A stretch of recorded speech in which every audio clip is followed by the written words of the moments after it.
I'm Mitch from MoTech, and I'm going to show you the Gen 5 wiring harness and what each connector does to ease up some confusion here. We'll start on this side, on the driver's side. This is pretty much the main trunk of the harness. You want to leave this plastic piece on because it bolts back onto the water pump and it holds everything in position it needs to be. You'll have this 12 gauge wire, the blue fusible link. This will run underneath the intake and to the stud of the alternator. That provides battery power to our fuse box down here. So this would be hot at all times to the constant fuses. And you also have your ignition turn on. This pink wire, if you put power to that, it'll turn on the relay, allowing all your ignition fuses to come to life, 12 volts. So right now we have it jumped, the pink wire, to the battery. I'll unplug it. You'll plug it in, you should hear the relay click, the throttle body comes to life. That's a good sign that you have everything hooked up on the engine. You have 3 grounds. There's a ground behind each cylinder head. Got one here, same place here. Then your next ground is on the other side. It's kind of hard to see, but it's going to be by the air pump. It goes against the cylinder, the block right there. Those are your 3 main grounds. They must all be hooked up or you have lots of issues. Of course, you have your 3 main connections on the computer. If you have a 6-speed auto, it needs to be plugged into the transmission. If you not plug it in, you'll have no communication when you go to read it, and the throttle body won't work. So you'll have issues there. Same thing with 8-speed, it must be plugged in. The 8-speed TCM is external, and you'll see it coming off the harness. So once you have all your grounds hooked up, your powers, you can test it all right here. All you need to do is hook up the 12 gauge wire I talked about, ignition, then hook up your ground to the engine block. And good way to test it with the engine and chassis. That way if there's any issues, you know ahead of time. Next, the throttle won't always work. It kind of depends on what operating system is in it. You can look at your scanner, you'll see the TPS change. The throttle usually only works when the engine is running. But it does hum when you plug it in the first time, so that tells you all the connections are good there. Now I'll point out some of these various connections so you have a rough idea of what everything does. Starting here, these 2 I believe are for your high pressure mechanical fuel pump for the rails. One tells you pressure, the other one's pretty much a controller. Up here, this is your map sensor. Down here, that's going to be your evap connection. Next, on the water pump, that's your coolant sensor. Going along the cylinder head, these are each coil. Pretty simple there. We'll go along the back. So these are for your fuel injectors. They can be swapped, so that's a problem. The short run here is going to go to the driver's side. The long run will go to the passenger side. So definitely make sure that these are correct, or else you just swapped the fine order of your injectors. So that's it for your connections there. Back here you'll have your transmission connector. This is actually on an 8-speed, but I'm testing a 6-speed harness. That's why it's not plugged into the transmission. I'm going over here. You have a knock sensor. It's up in it's usually covered with a heat shield. You got bank 1 knock sensor. And we'll go to the front of the engine.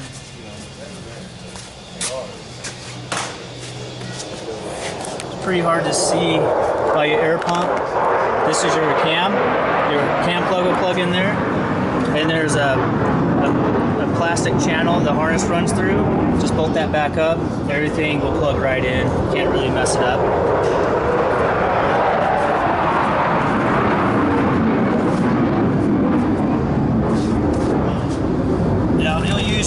factory AC compressor. This will plug in. This is AC clutch. And you can't see, but on behind the back of the alternator is another plug just like this. That is for the variable displacement. You'll plug that in as well. This 3-pin, that is for your AC high pressure. It's very important to have the sensor plugged in when you run it. That way your engine knows the pressure. It won't turn your fan on high if you're running a GM fan. Next, come along here. As you can see, these are not plugged in, just so you can see. This is your crank sensor. So it's going to go behind the starter, right in the block. These connectors are very finicky to lock in. Basically, you have to just make sure it's aligned flush. And they'll snap in, and to unsnap it, again, needs to be just flush, and it'll let you push it in, but they're kind of a pain. This is oil level, and this is your bank 2 NOx sensor. All those go along the bottom of the engine. Your coils all line up. You can't mess those up, those go in order. Alternator control, and of course alternator power that comes from the battery. And the battery to that are 12 gauge cable from the fuse box. You'll be set. If you come back to the rear again, Joey. Usually we have to remove this plastic piece. You might have to cut it off. It's really close to hitting the firewall.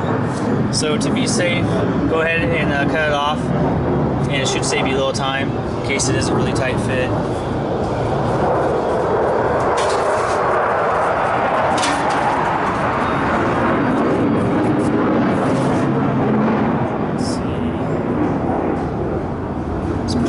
All the connections I see, you do have some cam sensors here, but these will stay plugged in. They run into that junction at the bottom that the harness plugs into. So it has its own separate harness that stays on the engine. Alright, so now I'll show you, once you put power to it, you can go ahead and check to make sure you have communication.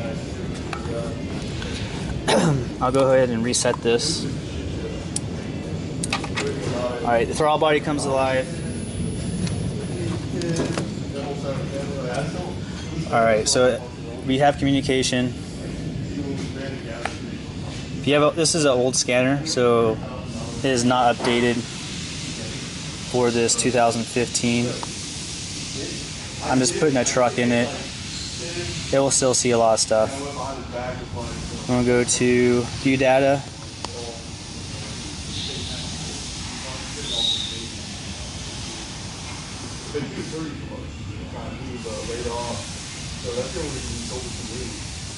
Alright, not everything works. I just want to show you the throttle issue. Where you have to check it on a scanner. You'll see movement. But because it's not running, it's not going to show it. Alright. So you see the throttle is actuating here. The computer itself is just inhibiting it. That shows you everything is working correctly. This connector down here,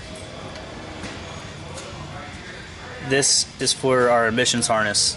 So you'll run the emissions harness down the chassis, just like Gen 4's, and it's plug and play there. This, our current version, we're going to put a blue crush fit fitting on here so you can hook your AC compressor power. This will turn the clutch on to turn on the AC compressor.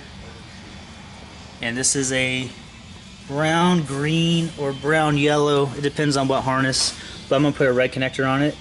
This is for your fan PWM output. So this is going to control the signal of your fan. It'll control the speeds.